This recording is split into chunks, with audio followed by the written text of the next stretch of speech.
Sa puso ng kabundukan at sa laylayan ng lipunan, may mga kapatid tayong katutubo na matagal nang nananahimik, lumalaban, at nangangarap. At sa bawat paglalakbay ni Pugong Biyahero, dala niya hindi lang ang tulong, kundi ang pag-asa, malasakit, at pagkilala sa dignidad ng mga tribong Pilipino. Ito ang kwento ng mga tribong natulungan. Mga kwentong hindi lang basta naabot, kundi isinapuso. Talaandig Tribe. Sa paanan ng Mount Kitanglad sa bayan ng Lantapan, Bukidnon, tahimik na naninirahan ang mga Talaandig Tribe, isa sa mga katutubong grupong tagapag-ingat ng kalikasan at kultura sa gitnang Mindanao. Kilala sila sa kanilang masining na paraan ng pagsasalaysay sa pamamagitan ng musika, sayaw, at mga likhang kamay na sining. Ngunit sa kabila ng mayamang pamana, ang mga Talaandig ay hindi ligtas sa mga hamon ng kahirapan, kawalan ng oportunidad, at kakulangan sa akses sa edukasyon at serbisyong medikal. Ito ang dahilan kung bakit hindi nag-atubili si Pugong Biyahero na abutin ang komunidad ng Talaandig. Sa tulong ng kanyang mga kaagapay na sponsors at suporta mula sa kanyang mga manunood, nagtungo siya sa Lantapan, dala ang mga pangunahing pangangailangan, bigas, delata, noodles, tsinelas, kumot, at damit para sa mga bata. Mainit ang pagtanggap sa kanya ng mga Talaandig, hindi bilang isang bisita, kundi bilang isang kapatid na bumisita sa tahanan. Isa sa mga pangunahing proyektong isinagawa ni PB sa lugar ay ang pagbibigay ng solar lights sa mga pamilyang walang kuryente. Sa mga kabahayan na dating nababalot ng dilim tuwing gabi, unti-unting nagliwanag ang paligid.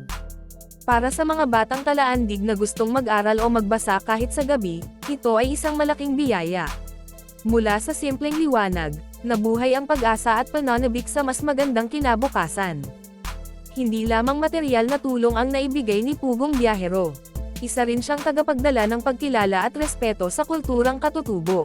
Sa kanyang mga vlog, isinama niya ang pagpapakita ng tradisyonal na sining ng Talaandig, ang kanilang mga awit at instrumentong pangkultura, pati na ang kanilang mga pananaw sa kalikasan at pananampalataya. Sa ganitong paraan, hindi lang niya tinulungan ang kanilang pang-araw-araw na buhay, tinulungan din niyang marinig at mapansin ang kanilang tinig sa mas malawak na lipunan. Higa-Anan Tribe. Sa matataas na kabundukan ng Misamis Oriental at Bukidnon, nakatira ang isa sa mga pinakamatatapang at mararangal na katutubong grupo sa Mindanao, ang Higa-Anan Tribe. Kilala sila bilang tagapangalaga ng kagubatan at tagasunod ng sinaunang batas ng kapayapaan, pagkakaisa, at respeto sa kalikasan. Subalit sa likod ng kanilang mayamang kultura at pananampalataya, hinaharap pa rin nila ang malalaking hamon sa araw-araw na pamumuhay, kakulangan sa pagkain, maayos na edukasyon, serbisyong medikal, at kuryente. Kaya naman nang malaman ni Pugong Biyahero ang kalagayan ng Higaonan, agad siyang tumugon. Hindi naging hadlang ang layo o panganib ng daan para maabot ang mga liblib na komunidad. Bitbit ang puso ng isang tunay na lingkod ng bayan, tinahak niya ang mga masukal na kagubatan at bundok upang personal na makilala, makausap, at matulungan ang mga Higaonan. Isa sa mga pangunahing tulong na naibigay niya ay ang feeding program para sa mga batang Higaonan na madalas pumapasok sa paaralan ng walang laman ang tiyan. Kasama rin dito ang pamimigay ng school supplies, tsinelas, hygiene kits, damit, at laruan, mga bagay na maliit sa paningin ng marami, pero napakalaki ng halaga sa mga batang walang-wala. Maging ang mga matatanda ay nabiyayaan ng bigas, gamot, at iba pang pangangailangan. Isang hindi malilimutang bahagi ng kanyang misyon ay ang paglalagay ng solar lights sa ilang kabahayan at paaralan. Ang mga pamilyang dati naglalakad pa ng kilometro para lang makakarga ng cellphone sa bayan, ngayon ay may sariling liwanag sa gabi. Muli nilang nasalayan ang ganda ng gabi, hindi lang dahil sa ilaw, kundi dahil sa pag-asang unti-unting bumabalik sa kanilang pamayanan. Ngunit higit sa lahat, ang pinakamalaking tulong ni PB ay ang pagbibigay ng boses at dignidad sa mga Higaonan. Sa kanyang mga vlog, ipinakita niya sa mundo ang kanilang kwento, kultura, at ang mga hamon na kinakaharap nila araw-araw. Ipinakilala niya ang mga batang may simpleng pangarap, ang mga matatandang may malalim na karunungan, at ang kabuuan ng isang tribong matagal nang nais mapakinggan. Sa tulong nito, mas maraming tao ang naantig at sumuporta sa mga proyekto para sa tribo. Matigsalog Tribe. Sa kabundukan ng Bukidnon at Davao del Norte, naninirahan ang Matigsalog Tribe, isang katutubong grupong tahimik ang pamumuhay, malayo sa ingay ng lungsod at modernong teknolohiya. Sa kabila ng kanilang payak na pamumuhay, dala nila ang mayamang kultura at tradisyon na pinangangalagaan sa bawat henerasyon. Ngunit likas man ang kanilang kasimplehan, hindi maitatanggi ang mga pangangailangang matagal nang hindi natutugunan, tulad ng pagkain, edukasyon, at liwanag sa kanilang mga tahanan. Dito pumasok ang malasakit ni Pugong Biyahero. Sa kabila ng layo at hirap ng daan patungo sa komunidad ng mga matigsalog, hindi ito naging hadlang sa kanya para makapaghatid ng tulong.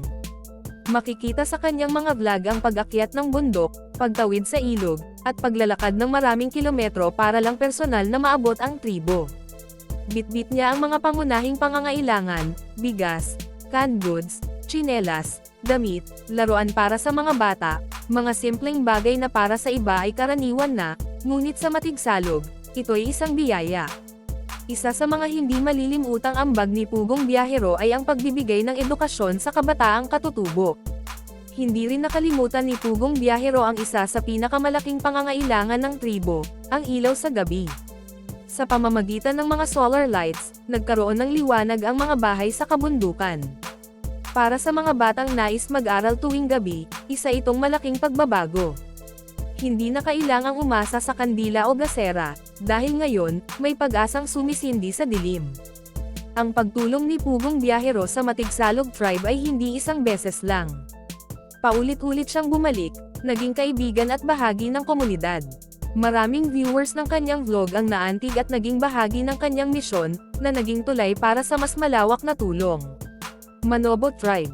Sa malalayong kabundukan at liblib na pamayanan ng Mindanao, partikular sa Agusan del Sur, Bukidnon, at ilang panig ng rehiyon, naninirahan ang mga Manobo Tribe, isa sa mga sinaunang katutubong grupo sa Pilipinas. Sa kabila ng mayamang kultura at masidhing pagpapahalaga sa kanilang lupang ninuno, matagal na silang nakararanas ng kakulangan sa pangunahing serbisyo tulad ng edukasyon, kalusugan, at pagkain. Ilang komunidad ng Manobo ang nananatiling malayo sa kaunlaran, nakikipagsapalaran sa araw-araw upang mabuhay, madalas sa ilalim ng anino ng diskriminasyon at pagkalimot.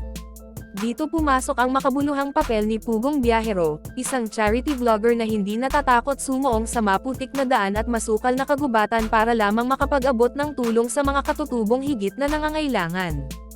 Isa sa mga pinakanaantig sa kanyang puso ay ang kalagayan ng mga Manobo children na walang maayos na kasuotan, walang tsinelas, at madalas ay pumapasok sa paaralan ng gutom. Maraming Manobo community ang tinulungan niya sa pamamagitan ng relief operations, pamimigay ng pagkain, damit, tsinelas, gamot, at higit sa lahat, pagkilala sa kanilang dignidad bilang tao. Sa kanyang mga vlog, mararamdaman ang lalim ng pakikisalamuhan ni PB sa mga Manobo.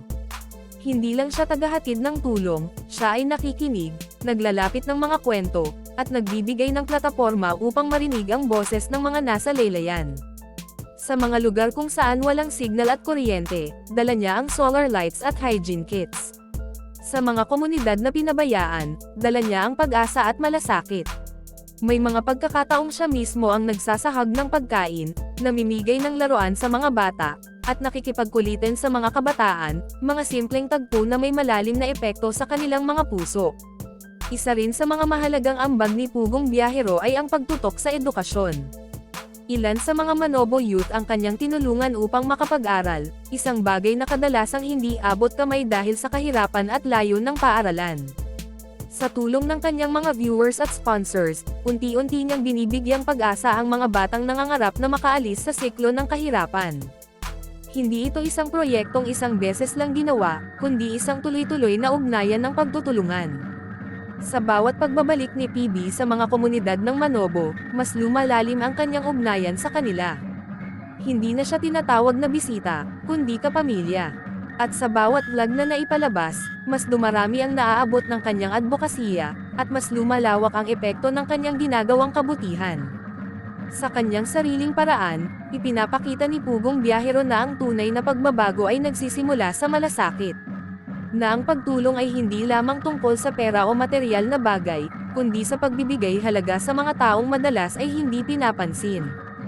At sa kwento ng Manobo at PB, natutunan natin na ang bawat bundok ay kayang akyatin, Ang bawat sulok ay kayang abutin, basta't bukal sa puso ang layunin.